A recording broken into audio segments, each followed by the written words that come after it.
లక్ష కోట్లలో చేయాలి. ఆ భూమిని అమ్ముకోవాలి. కోర్ క్యాపిటల్ ఎంత అండి మీరు పెడతారు? మీరు చెప్తుంటారు కదా 200 ఎకరాలు కోర్ క్యాపిటల్ అంటున్నారు. 200 కోర్ క్యాపిటల్కి అవసరమైనటువంటి భూమికి 1,00,000 ఎకరాలు ఎందుకు అవసరం పడినాయి?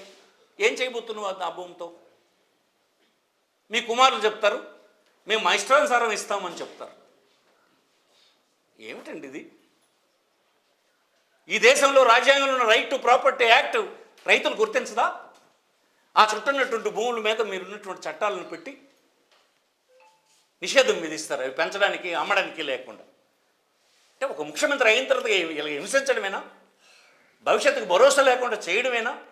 పక్షపాతంగా పరిమితమైనటువంటి కుటుంబాలకు పనిచేయడమేనా? ఇది పైగా మీరు వేదిక మీదకి వచ్చి ప్రజల రాజధాని మరి మారదు అని అబద్ధాలు చెప్పడమేనా? దీన్ని సహించరని మనం చేస్తున్నాం.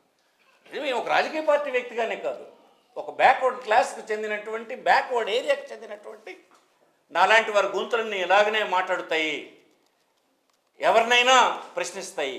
ప్రజావేదికల మీద ప్రశ్నిస్తూనే ఉంటాం, ప్రజలను చైతన్యపరుస్తాం.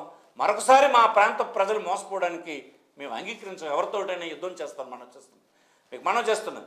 తెలియక అచ్చెన్నాయుడు గారు నేనేదో మాట్లాడారు, నేను చూశాను, ఆయన ఎక్కడో కటింగ్ చూశాను. ఆయన ఏమీ పట్టించుకోలేదు వంశధారదని. వంశధారది గడిచిన 55 సంవత్సరాలుగా 2 రాష్ట్రాల మధ్యన యుద్ధం జరుగుతూ ఉంటే వాద్యం ఫైనల్గా సుప్రీంకోర్టు ఏం చెప్పింది? మీ ఉభయ రాష్ట్రాలు ట్రిబ్యునల్కి వెళ్ళి ఇది శాశ్వతంగా పరిష్కారం చేసుకోండి, 6 దశాబ్దాల నుంచి మీరు యుద్ధం చేస్తున్నారు, కరెక్ట్ కాదని చెప్పింది.